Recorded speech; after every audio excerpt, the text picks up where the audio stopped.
It is such nonsense. It is such nonsense. I said the concept of parda is avoid temptation in the society. We don't have discos here. We don't have nightclubs. So it is a completely different society, way of life here.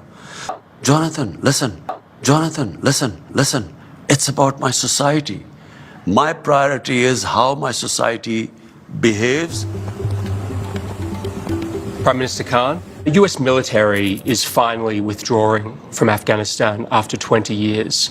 Are you happy about that? Happy in one way, because there was never going to be any military solution in Afghanistan. Anxious that they are leaving. Without a political settlement, there's a possibility of civil war. What would a political settlement look like in your mind? A political settlement in Afghanistan would mean a sort of a coalition government, a government from the Taliban side and the other side. There is no other solution. Do you think the Americans made a mistake by saying we're getting out by September the 11th? Difficult, they have got themselves in such a big mess. They had to give some sort of time frame. But at the moment they gave a time frame, Taliban would have considered that a victory. How do you feel about the prospect of the Taliban effectively controlling Afghanistan? Are you happy to welcome them into the community of nations? As far as Pakistan is concerned, whoever represents the people of Afghanistan, we will deal with them. But what if they're not democratically elected? Does it not concern you on some level that this group of people is accumulating power right next door to you? Look, I'm not a spokesman for Taliban. For me to say, what they are doing or what they shouldn't be doing is pointless. In case Taliban go for an all-out victory, there is going to be incredible amount of bloodshed. And let me tell you, the country that is going to suffer the most after Afghanistan is going to be Pakistan. We already have 3 million Afghan refugees here. And this could lead another exodus. So that is our biggest concern. The Americans, before they leave, there must be a settlement. Let's talk about the relationship with the United States. The American CIA director, Bill Burns, made an unannounced visit here to Islamabad. Why? Ever since 9/11, there's constantly been in touch between our intelligence agencies. Did you meet with him? No, I didn't. Did anyone from your administration? Yes, our head of ISI. The Americans want to have their spies here and special forces based here in Pakistan to keep an eye on what's happening across the border. Will you allow the American government to have CIA here in Pakistan to conduct cross-border counter-terrorism missions against Al-Qaeda, ISIS, or the Taliban? Absolutely not. There's no way we're going to Seriously? allow any bases, any sort of action from Pakistani territory into Afghanistan. Absolutely not. Pakistan suffered 70,000 casualties, more than any other country, by joining the American war. We cannot afford any more military actions from our territory. We will be partners in peace, not in conflict. The American military right now is discussing doing airstrikes potentially to support the Afghan forces against the Taliban. Would you allow the American Air Force to use your airspace for those airstrikes? We are not going to be part of any conflict anymore. But you haven't decided yet whether you'll let them use your airspace? This hasn't been discussed at all, so... What's your feeling about that? I don't know. We'll discuss this. Why would the Americans be using bombing Afghanistan after it hasn't worked for 20 years? Why will it work again? Have you spoken to Joe Biden since he took office? No, I haven't. Is there a reason for that? Whenever he has time, he can speak to me. But at the moment, clearly, he has other priorities. What would you say to him if you had a meeting with him? The US has a big responsibility. Most powerful nation in the world. This is almost 1.4 billion people living in the subcontinent. We are held hostage. One dispute in Kashmir, a disputed territory According to the United Nations Security Council resolutions, there should have been a plebiscite for the people of Kashmir to decide about their own future.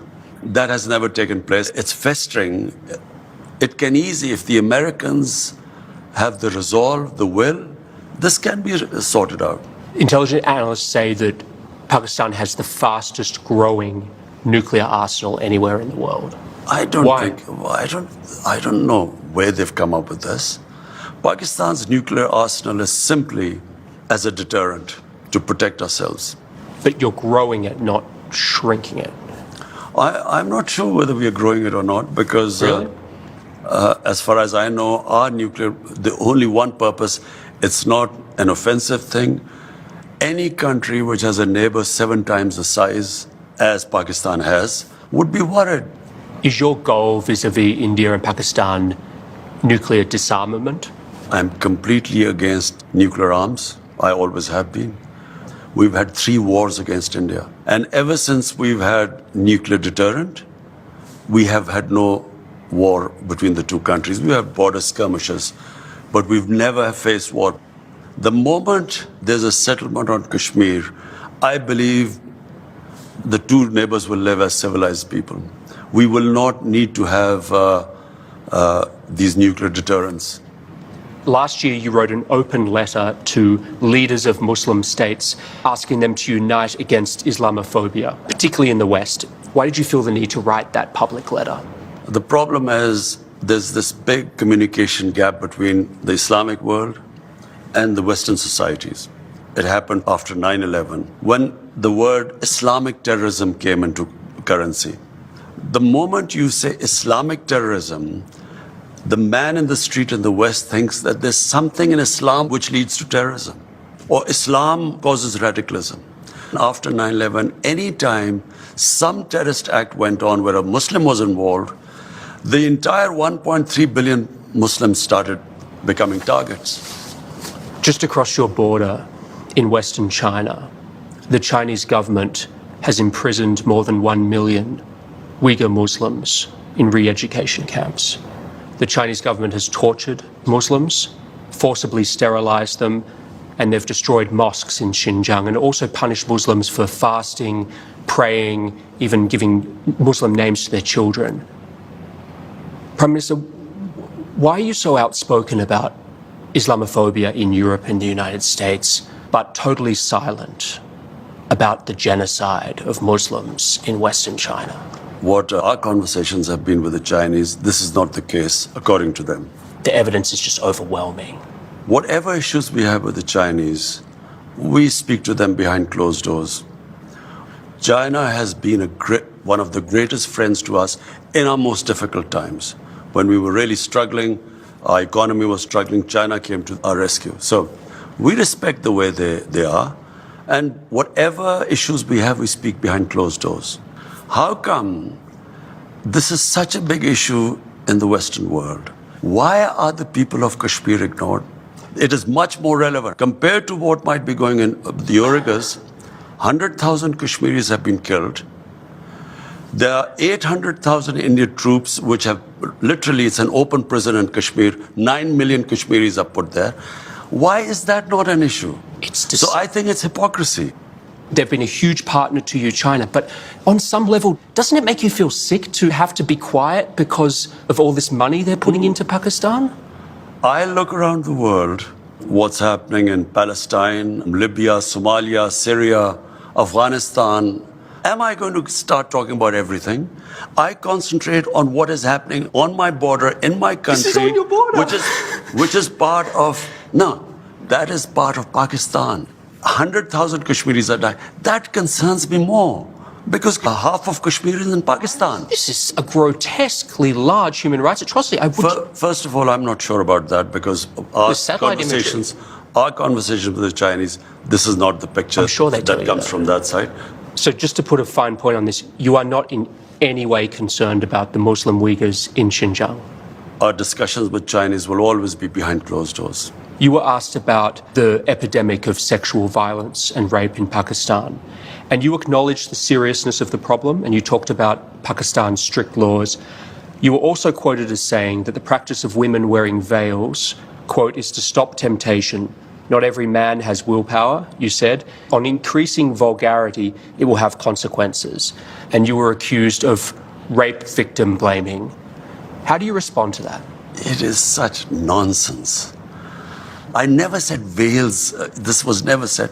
I said the concept of parda. Concept of parda is avoid temptation in the society. We don't have discos here. We don't have nightclubs. So it is a completely different society, way of life here. So if you raise temptation in the society to the point, and all these young guys have nowhere to go, it has consequences in the society. Do you think that what women wear has any effect? That's part of this temptation? If a woman is wearing very few clothes, it will have an impact on the men, unless they're robots. I mean, it's common sense. Yes, but is it really going to provoke acts of sexual violence? It depends which society you live in. If in a society people haven't seen that sort of thing, it will have an impact on them. If you grow up in a society like you, maybe it won't on you.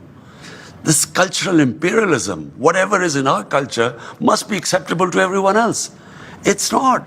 But forgive me, like, when you were a cricket star, you were seen as a playboy, there were photos of you with your shirts off in your bedroom. Like, Jonathan, it's a bit rich for you to be criticizing this. This is not about me.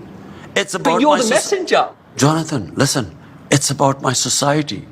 My priority is how my society behaves, what reactions are caused in my society. So when I see sex crime going through the roof, we sit down, we discuss how we're going to tackle this.